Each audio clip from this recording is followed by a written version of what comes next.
আসসালামু আলাইকুম। হাই বন্ধুরা, কেমন আছেন আপনারা সবাই? আশা করি ভালো আছেন, সুস্থ আছেন। আই হোক আমিও ভালো আছি। আর গতকালকে ঈদ, পবিত্র পবিত্র ঈদ উল ফিতর কার কেমন কাটিয়েছে, বা আজকে ঈদের দ্বিতীয় দিন কার কেমন ঈদের আনন্দ কাটতেছে, সেটা সবার ভিডিও দেখলে আমি বুঝতে পারবো। তো যাই হোক, আমি ইলমার বাবা আসছি। ইলমার বাবাকে তো সময় দিতে আমার অনেকটা সময় যাচ্ছে। আমি ঠিকমতো ভিডিওগুলো করতেও পারতেছি না, আর আপনাদের সাথে শেয়ার করতে পারতেছি না। আপনারা আমার পরিবারে আসতেছেন ঠিকই বুঝতেছি আমি, যারা আমাকে ভালোবাসেন, আমার দর্শক বন্ধুরা, আমার প্রিয় ভাই বোনেরা, আঙ্কেল আন্টিরা, যারা আমার পরিবারে আসতেছেন, আমি বুঝতেছি ঠিকই, কিন্তু আমি আপনাদের কোনো কিছু আপনাদের পরিবারে যেতে পারতেছি না। এই জন্যই ইলমার বাবা আসছে 2 মাস পর ঈদের ছুটিতে, কিন্তু ও আসছে, ওকে সময় দিতে হয়, তারপর সংসারের কাজ করতে হয়। আমার যেহেতু কেউ হেল্পিং হ্যান্ড নাই। আর এই যে দেখেন, সকালে আমার 2 মেয়ে বলতেছিল সুপি নুডলস খাবে, তো সুপি নুডলস বানাই দিলাম। তারপরে বাসায় 3-4 আইটেমের সবজি ছিল, সেটা দিয়ে। আর গতকালকে ঈদের যে সেমাই পাক করা ছিল, হালিম ছিল, তো হালিম তো আর সকালে খাওয়া যায় না, তো সেমাই ছিল, সেগুলো ইলমার বাবা খেয়ে নিল। আর বিরিয়ানি ছিল, গরম করে দিলাম। ইলমার বাবা যদিও বিরিয়ানি বা ভারী খাবারগুলো পছন্দ করে না। ইলমার বাবা কখনো ভারী খাবার, মানে বাইরে সবসময় থাকে, তো বাইরে ভারী খাবারগুলো খেতে খেতে ওর এমন অবস্থা হয়েছে, বাসায় আসলে কখনো ভারী খাবার খেতে চায় না। আগে থেকে ইলমার বাবা ভারী খাবার পছন্দ করে না, হালকা পাতলা খাবার সবসময় খেয়ে কমফোর্টেবল মনে করে। আমার 2 মেয়েও তাই। মানে একদিন যদি ভারী খাবার খায়, একবেলা যদি ভারী খাবার ধরেন, বিরিয়ানি বলেন, পোলাও, মাংস, এগুলো যদি একবেলা খায়, দ্বিতীয়বার কিন্তু আর এই খাবারগুলো খেতে চায় না। সবসময় সিম্পল খাবারগুলো, হালকা মশলা দিয়ে রান্না করা সিম্পল খাবারে আমার পরিবারে লোকেরা পছন্দ করে। তো সবসময় আমি সেভাবেই চলার চেষ্টা করি, হালকা মশলা দিয়ে সিম্পল খাবারভাবে রান্নাবান্নাগুলো করি। তো যাই হোক, আমার পরিবারে যারা আছেন তারা আমার ভিডিওগুলো দেখলেই বুঝতে পারবেন অবশ্য। আর এই যে দেখেন, আপনাদের রান্নাঘরে জ্বালানা দিয়ে দেখাচ্ছি কি পরিমাণ রোদ। এখন বাজে 11টা, রান্না করতেছি 11:30 বাজছে। কি পরিমাণ রোদ, রান্নাঘরে জানলা দিয়ে আসতেছে। যদি এখন চৈত্র মাস প্রায় শেষের দিকে, গরমের সময় আমার রান্নাঘরটায় না কী হয় জানেন, রোদ, মানে রান্না করাই যায় না, জানলা দিয়ে এত পরিমাণ রোদ আসে।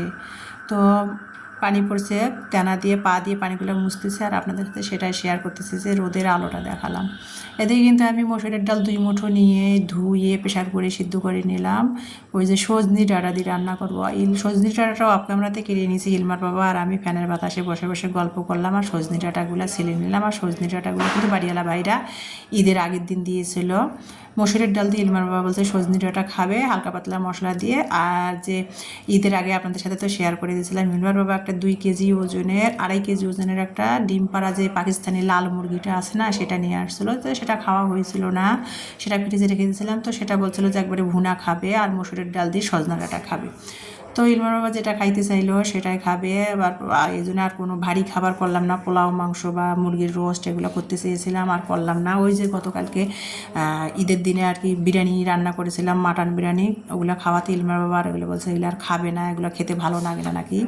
সেই জন্য আর কি সিম্পলের মধ্যে, আজ ঈদের দ্বিতীয় দিন যাচ্ছে, সিম্পলের মধ্যে হালকা পাতলা রান্না করতেছে। আর আমরা তো আমরা বাসায় আছি, ভাড়া বাসায় ঈদ করলাম, আমরা তো বাড়ি যাইনি, আর কোনো মেহমানও আসে নাই যে সেই রকম আর কি ভারী বা কোনো মানে রোস্ট, মুরগির রোস্ট, পোলাও, মাংস করবো, ওই রকম কেউ আসেও নাই, রান্না হয় নাই। আমরা সিম্পলের মধ্যে ঈদের দিনে সিম্পলভাবে ঈদ করেছি। আজকেও ঈদের দ্বিতীয় দিন, আজকেও সেই রকমই সিম্পলভাবে রান্না করতেছি। এই যে পাকিস্তানি যে ডিম পাড়া মুরগিটা, সেটাই ভুনা করব, ফ্রিজ থেকে বের করে ভিজাই দিয়েছি।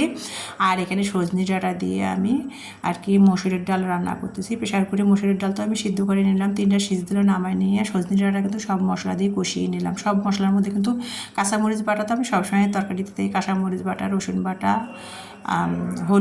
হলুদ গুঁড়ো, স্বাদ মতো লবণ দিয়ে পেঁয়াজ মশলাটা সব কষাই নিয়ে, সজনা ডাঁটাটা কষাই নিয়ে রাইস কুকারে প্রেশার কুকারে ডালটা সিদ্ধ করে নিলাম, সেটা দিয়ে ভালো করে আবারও কষিয়ে নিলাম 5-6 মিনিট। তারপরে পানি গরম করে দিয়ে সজনি ডাঁটাটা রান্না করে নিলাম, হয়ে গেল সজনি ডাঁটা দিয়ে মসুরের ডাল। তারপরে এই যে দেখেন, সেই পাকিস্তানি যে লাল মুরগিটা কি ডিম পাড়া মুরগিটা, সেটা কি আপনারা কে কী নামে জানি না, সেই লাল মুরগিটা দেখেন ডিমও অনেকগুলো হয়েছে।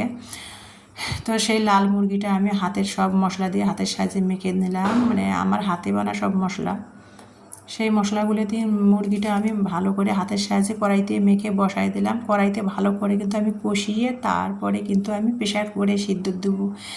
মানে অর্ধেক টমেটো, আধখানা টমেটো আমি ছোটো ছোটো করে কেটে দিলাম মুরগির মাংসে। যে ইলমার বাবা বেশি দেয় নেই, আধখানা টমেটো দিছি, যে অতটা টের পাবে না, টমেটোটার ফ্লেভারটা বুঝতে পারবে না। ইলমার বাবা কিন্তু মাংসের মধ্যে টমেটো দিলে পছন্দ করে না, খেতে চায় না, ওর কাছে নাকি ভালো লাগে না।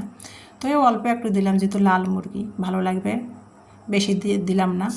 তো দিয়ে এই যে দেখতে পাচ্ছেন আমি ঢাকনা দিয়ে মুরগির যে মাংসের যে কাঁচা পানিটা মাংস থেকে বের হয়েছে সেটা আর কি দিয়ে আমি ভালো করে কষিয়ে নিচ্ছি। কষা ভালো করে হয়ে গেলো, 7-8 মিনিট ধরে কিন্তু কষিয়েছি। কষাতে আবারও কিন্তু আমি 2 কাপ পরিমাণ পানি দিয়ে আবারও ভালো করে কষিয়ে নিয়েছি। আর ডিমটা ছিল, ডিমটা আর একটু কষা মাংসের উপর দিয়ে নেড়ে ছেড়ে তারপরে কষা মাংসগুলো প্রেশার করে দিয়ে এই যে দেখেন আর কি কড়াইটা ধুয়ে গরম পানি দিয়ে ধুয়ে প্রেশার করে সিদ্ধর জন্য পানি দিয়ে ঢাকনা দিয়ে দিলাম। দিয়ে অপর সাইডে আমি কিন্তু চুলার পাটা, গ্যাসের চুলাটা সিংটা এগুলো রান্না শেষে পরিষ্কার করে নিয়েছি। আর আমার হাতের মধ্যে দেখতে পাচ্ছেন কী পরিমাণ রান্নাঘরে জানলা দিয়ে রোদ আসতেছে।